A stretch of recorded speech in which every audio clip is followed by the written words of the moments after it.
Always remember, your focus determines your reality. Stay close to me, and you'll be safe.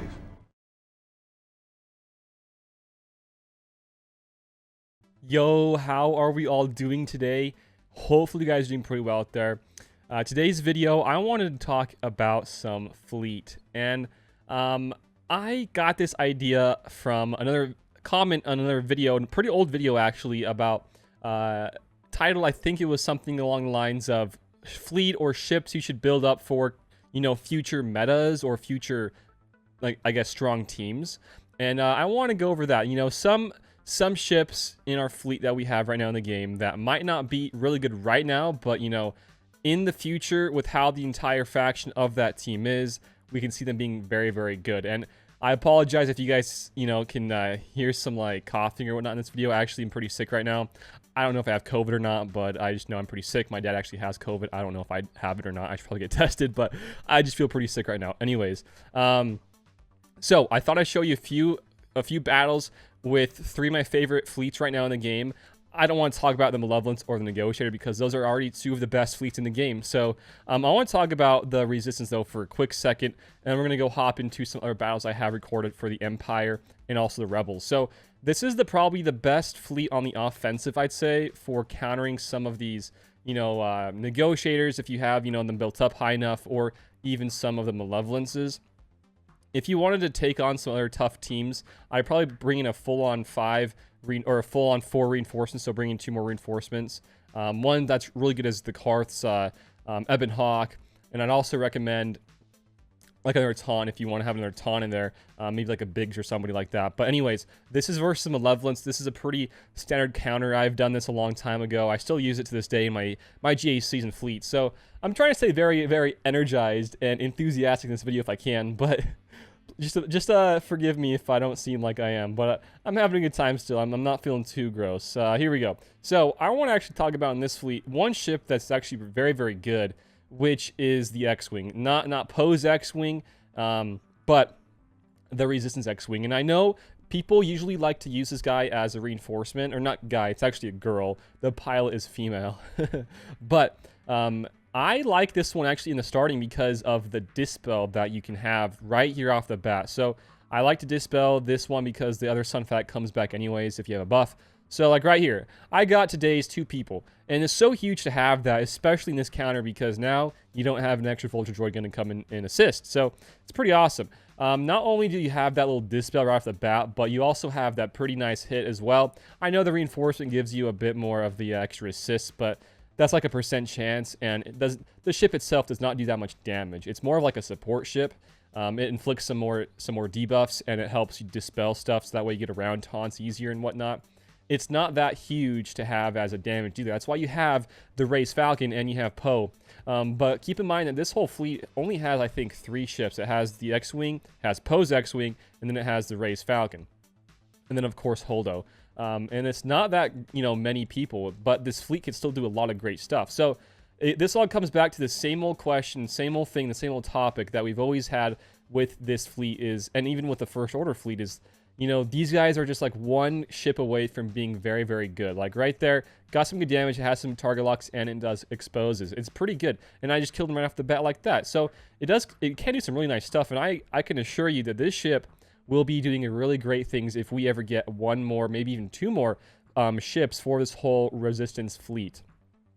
Poe's X-Wing and the Falcon, they're just pure DPS dealers. The Falcon's very, very evasive as always. And look at this, I already have my ultimate, so I can just call in my other random reinforcement, which in this case is the XB. And you know what? I might beat this without even losing to anybody. So look at that, guys. Look at that. I'm gonna auto this actually to show you how good this is. But in this one for the Resistance, I do believe that the X-Wing for this one, not Poe's, but the other one, is very, very good. It has a crazy good dispel. It can give you some more, debuffs. I think those exposes on those specials, and it just wraps around to its turns with the whole Raddus fleet very, very fast. And there's a lot more, just in this whole fleet as a whole, there's a lot more evasion, a lot more foresight. So, like, it's very, very good to have like one of those dispels on your team. So I think that's one ship that I would kind of build up slowly, not like go all out on it, but slowly build it up over time, because I do think that this whole fleet will get good over time. And actually in this video, I haven't really showed, I don't think I'll show anything with the First Order and the Finalizer, because I do feel like those guys are already pretty set in stone with how they already are. If I were to go over any ship for that Finalizer team in the First Order, I'd still say that if you don't have this one built up already, go for it. This is like one of the best ships outside of the Silencer for this whole fleet. It's insanely good. You have a lot of TM capabilities, a lot of TMR. You can remove TM. You gain TM to your team. If you don't have, or if you already have that one, but you don't have this Special Forces right here, go for this one as well, because you have a lot more of these chances to stun people, call more assists, and ability block. It's really great. All these ships in the First Order are actually pretty dang good. It just is, I think, needing at least one more to make him a bit more dominant in some of these Fleet Arena teams, because it's really not a great defensive team. It's actually like one of the worst defensive teams in Fleet, but it's a great offensive team for sure. So the next ones I want to show you, I'll take a little pause here and go over into two more of these battles I have recorded with the Empire and also with the Rebels. So let's go hop over to those and show you guys some of those battles. So this next one here I want to show you is the Empire battle versus a Negotiator. And I gotta say, the best one I think on this, I mean, they're all pretty good ships, but the one I think is like the one that people should be working on if you want to build up a fleet like this in the future, is this one right here. We can see the Gauntlet Starfighter, and this one is just, it's hard to build up these pilots because they're just really, really bad characters. But if you can, go for Garsax and go for that Imperial Super Commando. These guys, they are garbage characters, I will say that. They are Mandalorians though, if you guys want to maybe, future proof yourself for if, we get some new Mandalorians, then you got those guys as well, and you got this awesome ship, then go for that. But as of right now, I wouldn't really recommend going for those guys. But if you do, you have this awesome, awesome ship. And I'll go over some of these things as we go along in this video as why it's so good. So this ship, if you put it in the starting 3, it gives you, it's like a mini Plo Koon. It may be even better than the Plo Koon, honestly, for this fleet, because it dispels on a special all allies that are Empire, and I think gives even more protection up back. And then I think for the reinforcement itself, it does give you a bit more healing as well. I might be wrong there, but just the fact alone that you have a non-stop cleanse, like right here, we just used it, on a special ability that gives out more protection up back. That's pretty huge for a fleet like this. And I don't think you need these guys to be high gear for the pilots. I think in this one we're using gear 11s, but if you could get them like gear 12, maybe even pushing like one of them have gear 13, then go for that as well. This would make your Negotiator fight so much more easier. I think in this one we're using a Thrawn capital ship. Probably not the best one. I think Tarkin's a bit better, but I like the extra heal you get off the bat with these guys. Anyways, I think that in this whole fleet in the lineup for the Empire, the Gauntlet Starfighter is one that I would say is very, very underrated. If you guys don't know what it does, or what it can prove to be on your fleet lineups in GACs or TWs, just look at this little battle here, because I think this is something to look into if you guys want to build it up. I know this is not the traditional Negotiator team that we might be seeing a lot more nowadays with like the BTL Y-Wing and whatnot, but still a good showcase, I think. Also, I would like to point out that the TIE Fighter is extremely good here as well, because whenever he does dodge, one second, you see these cleanses, guys. The cleanses happen so frequently here, it's crazy. I love them. But the TIE Fighter, he has a lot more evasion built in. I think he has like around 30% or so evasion, like just as is, and then he has foresight from his special. And if he dodges with his unique, I think, he gives out TM to the Empire capital ship. So, like, off the bat, if you want to use him as a starting 3 as well, you can get some nice TM as well off the bat. Not as huge as that Gauntlet is, but it can be very nice at times.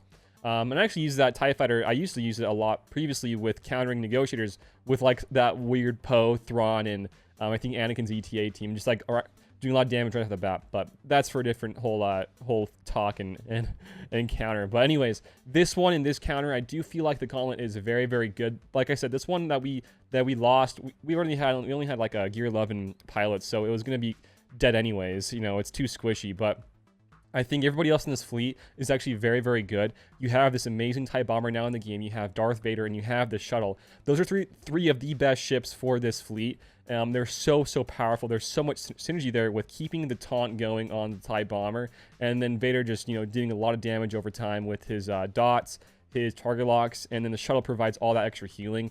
and you have the Gauntlet too. That's why I'm thinking the Gauntlet is one that you would look into if you want to build up an Empire fleet, or if we even happen to get more Empires down the line. I think that's one ship that I would build up over time. It's a very, very strong fleet. So that's this Empire one. Let's go hop over to some Rebels. So this one, I've talked about it recently. It's going to be the same one again. It's going to be Biston's U-Wing, guys.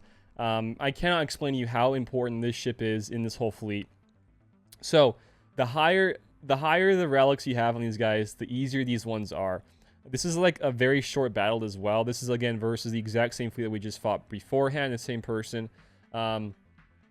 I know it's nothing with like the BTL Y-Wing or whatnot, but it's still a good showcase of what this can do.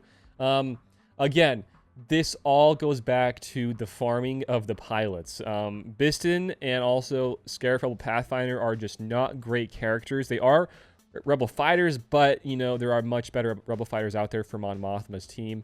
But guys, same thing with the Gauntlet Starfighter. It is insanely great to have in these teams, and they allow you to beat some of these top tier teams like the Negotiator very, very easily, and also the Malevolent. So this one is just one that I would build up over time as well. If you guys are working towards getting some fleets going and you want to be able to build some and beat some Negotiators, this is one you gotta have. I know a lot of people loved going for the like I do. I love going for the GLs, and I want to push for my new Emperor and whatnot.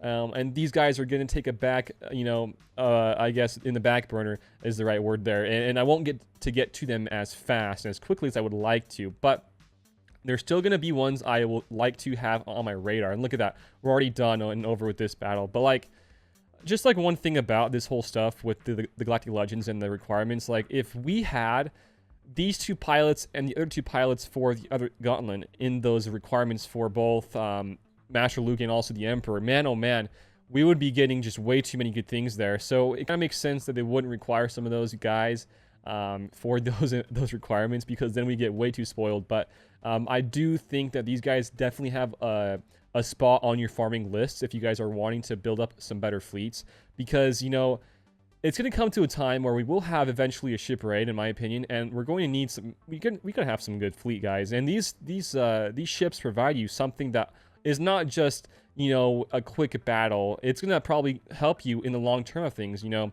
especially with that Gauntlet, the healing over time and the protection and the cleansing of debuffs. That is something we want to have in something potential for some new raid. So in all this, guys, these are just ships that I would kind of build up over time slowly. I wouldn't say go after them, you know, hardcore right now.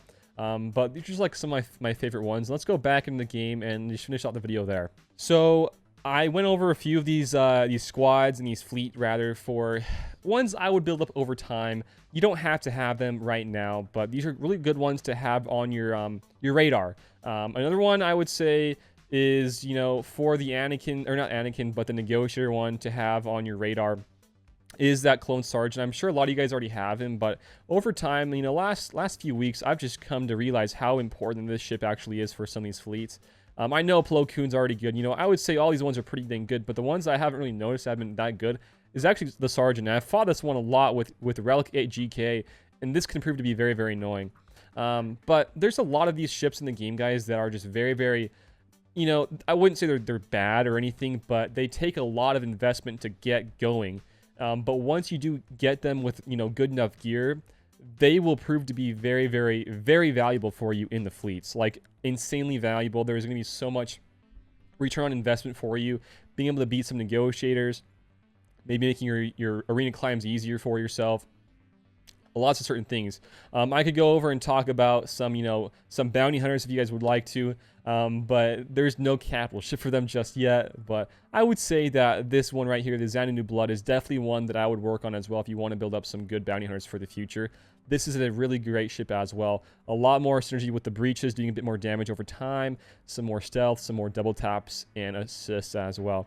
But I think that's about it. I guess Sith as well. There's a lot of good Sith in the game, but there's no Sith capital ship. Anyways, yeah, that's about it. I would like to have just made this video because I thought it'd be a worthy video to make for you guys. Ships and fleet are just not the people's favorite topics to talk about, but I like talking about them every so often. I would like to say, though, that this Resistance X-Wing and also the Gauntlet, two of my favorite ships right now in the game. for some of these different fleets. And of course, the Biston. Biston's amazing as well. But yeah, if you guys have any other ones that you guys think are, you know, a bit more on the down low, maybe people don't think of them that they're that great, but they actually are pretty dang good, like they're underrated as you might want to say. Let me know those down below in the comments, or better yet, join up in Discord, guys. If you have any other ideas for videos you would like me to do and cover, just let me know down below, guys. I'm always looking for more videos to talk about and hang out with you guys. So hopefully I get feeling better so I can do more videos. I might be taking a couple days break here and trying to get feeling better, but you guys are awesome. We're trying to hit that 15K sub goal as well. So if you guys would like to help me there, feel free to, if you're subbed or not. Awesome, guys. You guys are so awesome. You guys are an awesome community. So that's it for today. Thanks for watching, guys. And until next time, I will see you all later. Peace out and have a good one. See you guys.